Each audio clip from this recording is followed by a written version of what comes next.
go through a lot of garlic, and I can't be bothered dealing with whole heads of garlic and peeling all that papery skin off. So I've got a shortcut. I buy garlic in bulk. These are already peeled, and I put them in a bag and store them in my freezer. And whenever I need a clove or two, I just pull out a clove, still nice and frozen, and I get my rasp grater, and I just start grating away. This is minced garlic in seconds. It shaves a lot of time off of a recipe, and look at that. Perfect minced garlic.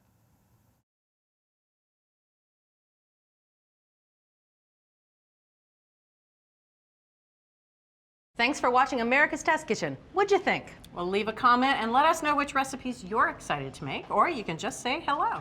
You can find links to today's recipes and reviews in the video description. And don't forget to subscribe to our channel.